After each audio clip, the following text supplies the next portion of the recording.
¿Cómo sé cuál es el terapeuta que debo elegir? ¿Cuál es la mejor corriente psicológica? ¿Qué tipo de trabajo le puede ayudar más a mi problema? Ese es un chorro de preguntas que me hace la gente acerca de cómo saber cuál es la terapia más efectiva. Si quieres saber cómo lo pienso, te voy a explicar cómo me lo explico.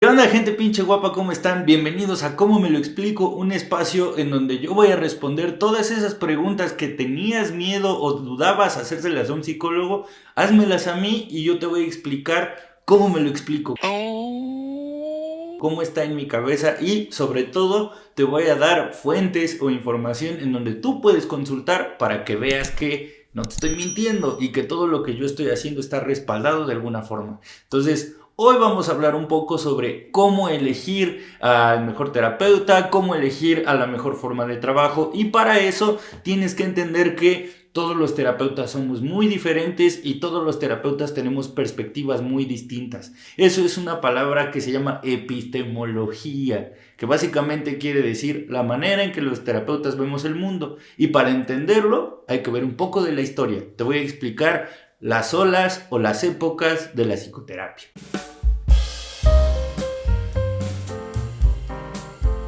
Para entender las olas de la psicología hay que pensar un poco, o para entender la epistemología de las psicoterapias, hay que pensar un poco en videojuegos. Los videojuegos, como en las psicoterapias o las terapias psicológicas, dependen de la perspectiva o del punto de vista.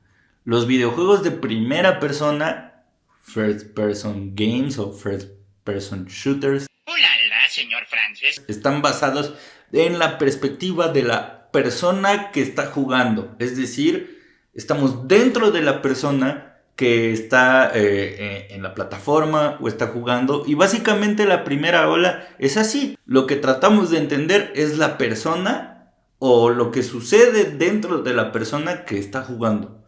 Las terapias de segunda ola son como los juegos de segunda persona o los juegos de plataforma. Nosotros estamos desde la perspectiva de la persona que está interactuando con el entorno. Y para entender la tercera ola es como los videojuegos de mundo abierto, los videojuegos roguelite, que están basados en que el entorno mismo es un jugador dentro de la trama de los videojuegos.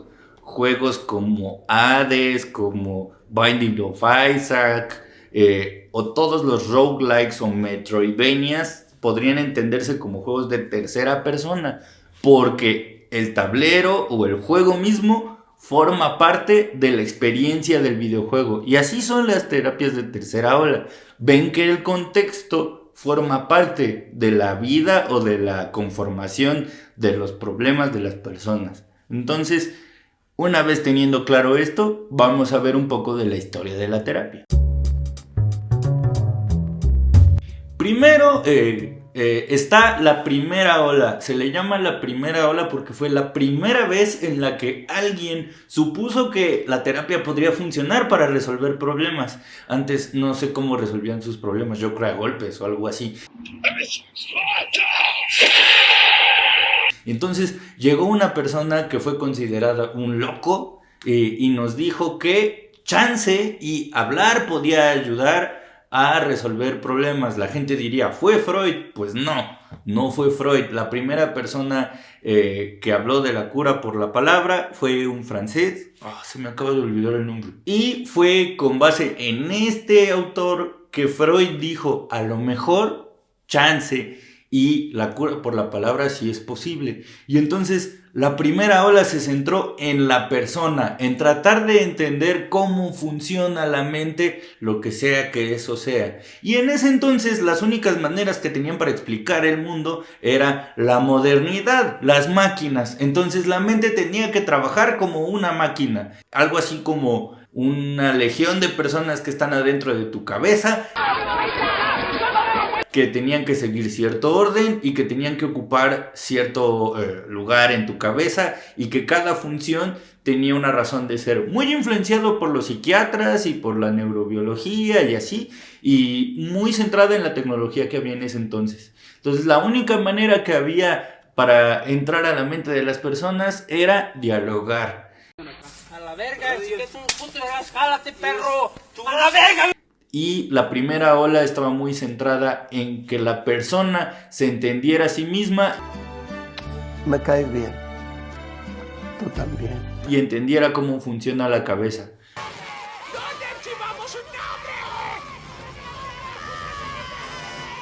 Entonces, la gente pensaba que la cabeza o la mente humana funcionaba como una máquina y que cuando había un problema era que algún engrane de esa máquina estaba mal o algún funcionamiento de la cabeza estaba mal o algún error de programación tenía tu cabeza que había que corregirlo, y para eso es que se iba a terapia. Entonces, la primera ola tiene como características que se centra en la mente solamente y estaba centrada también en que los consultantes o pacientes en ese entonces se entendieran a sí mismas para encontrar o alcanzar una cura. Para la segunda ola tenemos que entender que sucedió un evento que marcó una diferencia muy importante en la humanidad, que fue la Primera y la Segunda Guerras Mundiales, sobre todo la Segunda Guerra Mundial. ¿Por qué? Porque en la Segunda Guerra Mundial todos los amiguitos de Freud y el Círculo de Viena se vieron separados y tuvieron que frenar sus investigaciones para, pues básicamente, salvar sus vidas, ¿no? Empezaron a emigrar muchos teóricos y empezaron a pensar maneras diferentes de trabajar, y surge lo que conocemos la segunda ola, que se llama la segunda ola porque está centrada también en la segunda persona, en el otro, y sobre todo la conducta. No mire el niño, solo a mí. Que sepa que estamos conversando.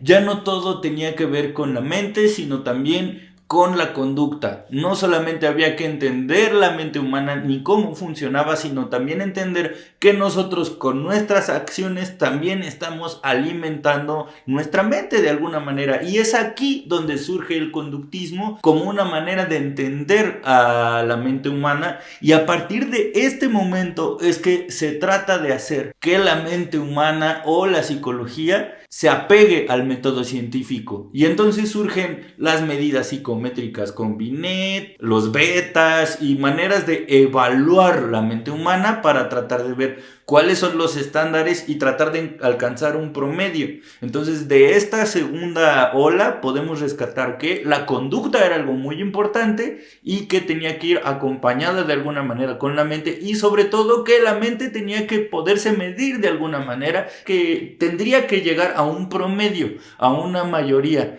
En la segunda ola es que la psicología se empecinó en autoproclamarse como una ciencia, y es algo que hasta la fecha no ha logrado. De esta segunda ola podemos rescatar también que empieza a surgir el término normal. Existe una conducta normal, existe un modo de pensamiento normal. Y hay que aclarar que, si bien estoy hablando de la segunda ola, no quiere decir que la primera ola haya desaparecido. Quiere decir que los teóricos y las personas que trabajaban en la primera ola se estaban esforzando por tratar de alcanzar a los teóricos de la segunda ola.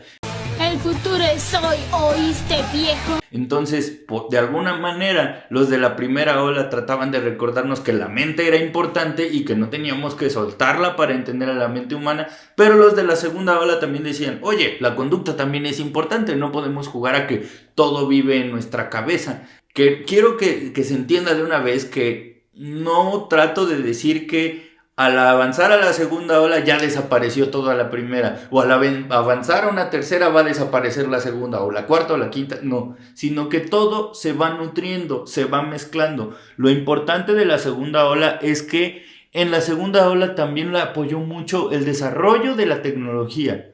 En la primera ola no tenían los avances científicos ni tecnológicos para poder hacer estudios que nos ayudaran a entender cómo funciona la mente. A partir de la segunda ola ya hay más avances científicos y tecnológicos que nos hacen decir, ¡ay! El cerebro, resulta que existe algo que se llama plasticidad neuronal, ahora resulta que el cerebro tiene capas, ahora resulta que los planteamientos de antes ya no eran ciertos, porque ahora sí podían ver cómo era el cerebro, y por ejemplo, eso hizo que se destruyeran prejuicios como que la gente tatuada era menos lista que la gente no tatuada, o que la gente de otras razas era menos inteligente que la raza blanca o pura o aria. Todos esos preceptos que se tenían a partir de la primera ola desaparecen, porque en la segunda ola ya hay tecnología que nos ayuda a ver cómo funciona el cerebro, cómo actúa el cerebro, y eso hace también que en la segunda ola se empiece a pensar en la terapia no solo como una manera filosófica de dialogar,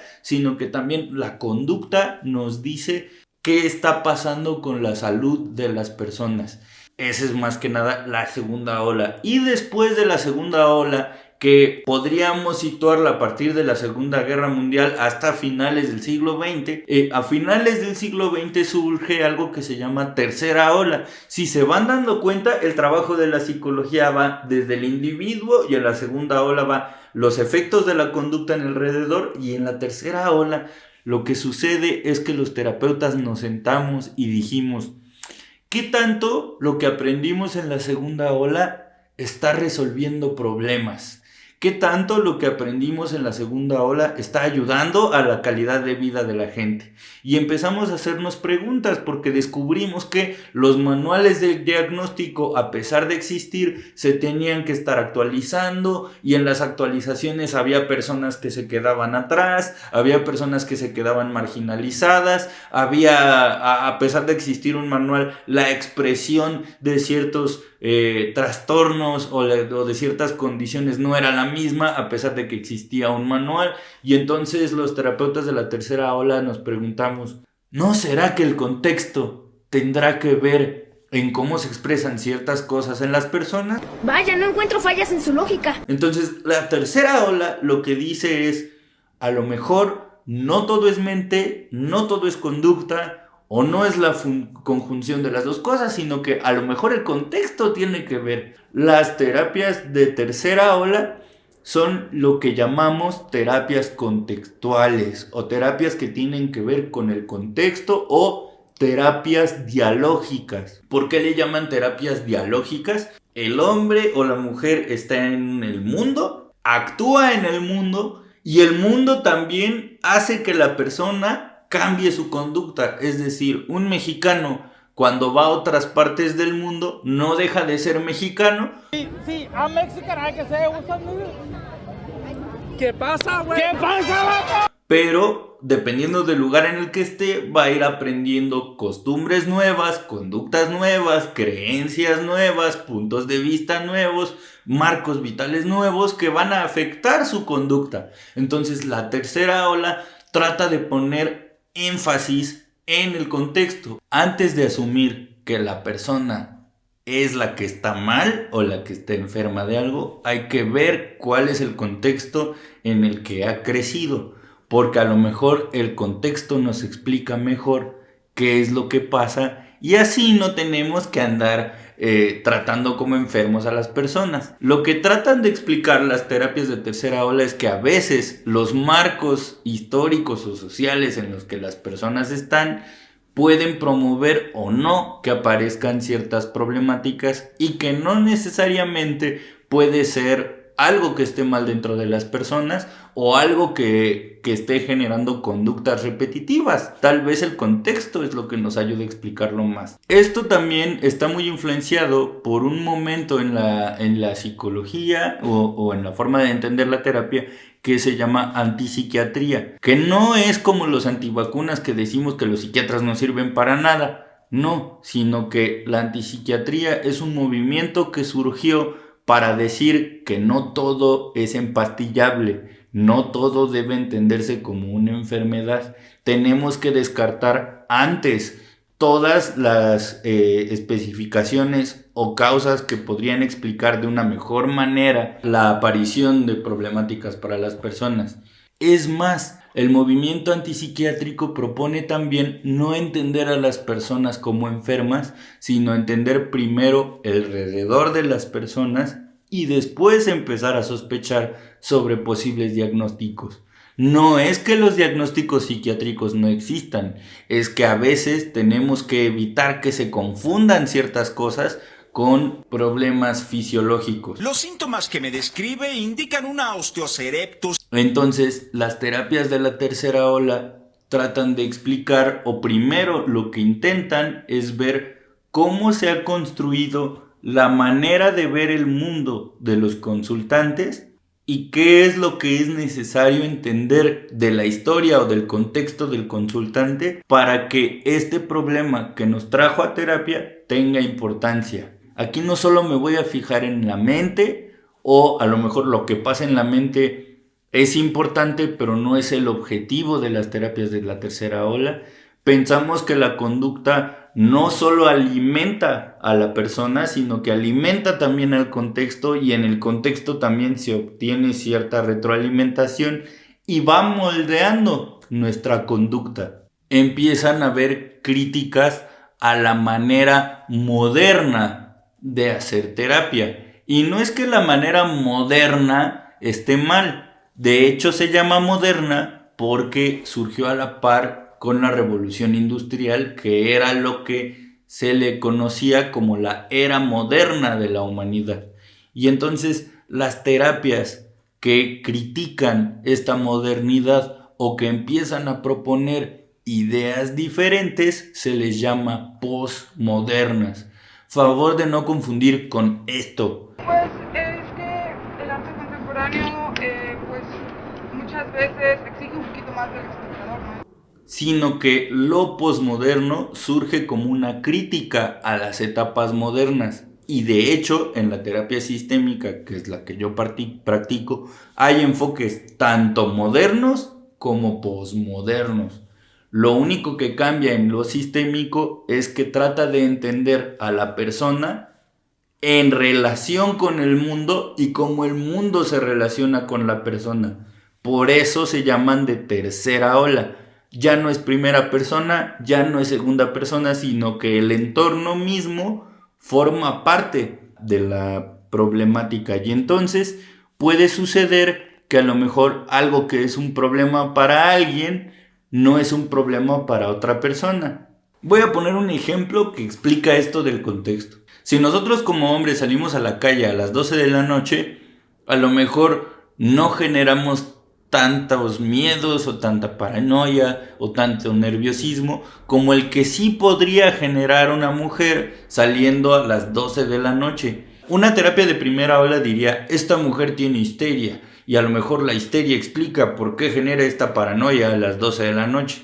Tal vez una terapia de segunda ola diría: es que la ansiedad que estás sintiendo se ve reflejada en estas conductas problemáticas, en la que se la pasa volteando para atrás, en la que está generando sudoración de las manos. Pone énfasis en la conducta, pero el origen del problema sigue siendo en la mujer. Y tal vez una terapia de tercera ola diría: tal vez el contexto violento en el que algunas mujeres viven hace que una mujer a las 12 de la noche no se viva con la misma seguridad con la que podría vivirse un hombre, porque a lo mejor hay un contexto que hace que estas mujeres se sientan de cierta manera. ¿Se dan cuenta un poco de la diferencia? Y esta es algo muy importante que surgió en la terapia.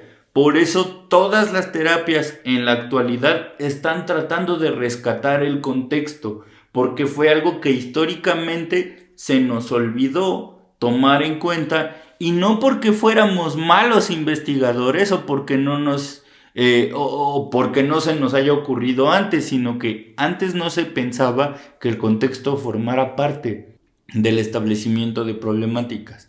Por eso es importante que empecemos a distinguir primera, segunda y tercera ola. No para decir cuál es mejor, sino para decir mi punto de vista con cuál empata más.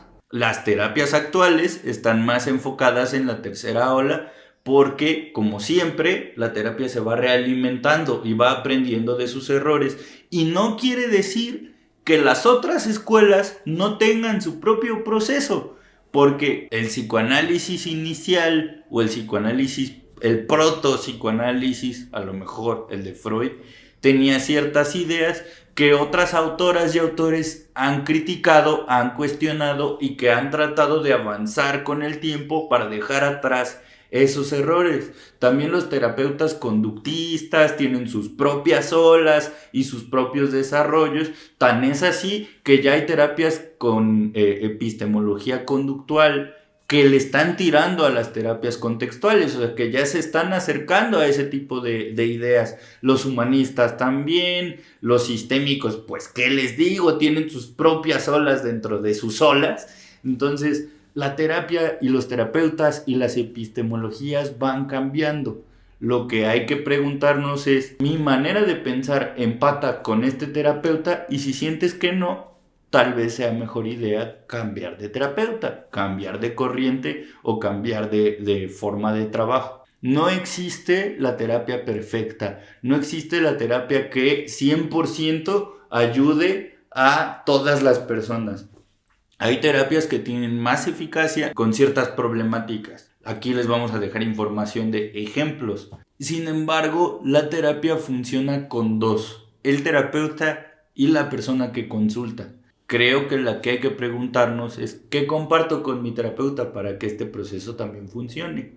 Que por cierto, esta forma de pensar la terapia es muy sistémica, pero luego hablaremos de eso. Este es un poco de la historia de la psicoterapia, es muy a grosso modo la manera en la que ha ido evolucionando. Hay que hacer muchísimas precisiones, hay que detenernos a ver qué onda con cada escuela terapéutica y cómo ha ido evolucionando con el tiempo, pero esta es la manera en la que yo me explico cómo funciona la terapia y por qué funciona para algunas personas y para algunas otras no. Es solo porque no comparten el punto de vista.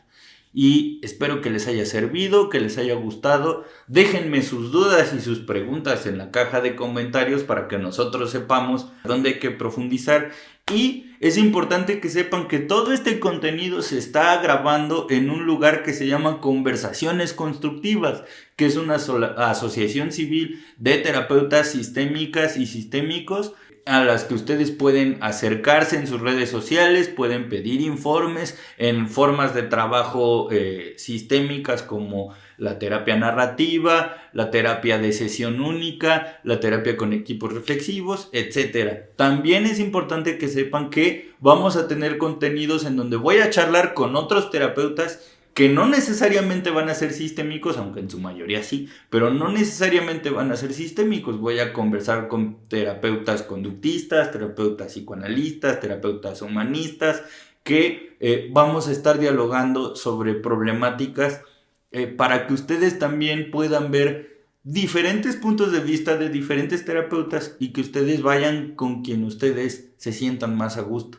Muchas gracias a Conversaciones Constructivas por prestarnos su lugar, por prestarnos sus instalaciones y esténse pendientes porque terapeutas de Conversaciones Constructivas van a estar también compartiendo espacio conmigo para hablar de los temas que ustedes quieran que dialoguemos. Y recuerda, este no es un video para decir que una escuela es mejor que la otra, que vamos a borrar todas las escuelas y que lo que yo digo es verdad. No, es más, yo puedo equivocarme. En este video te estoy mostrando cómo me lo explico yo. Si quieres saber libros, artículos o cosas que hablen del tema de hoy, escríbenos aquí en la caja de comentarios, escriban sus dudas, sus preguntas y nosotros trataremos de darles respuesta. No existe la verdad absoluta, existen miles de explicaciones, esta es solo cómo me lo explico.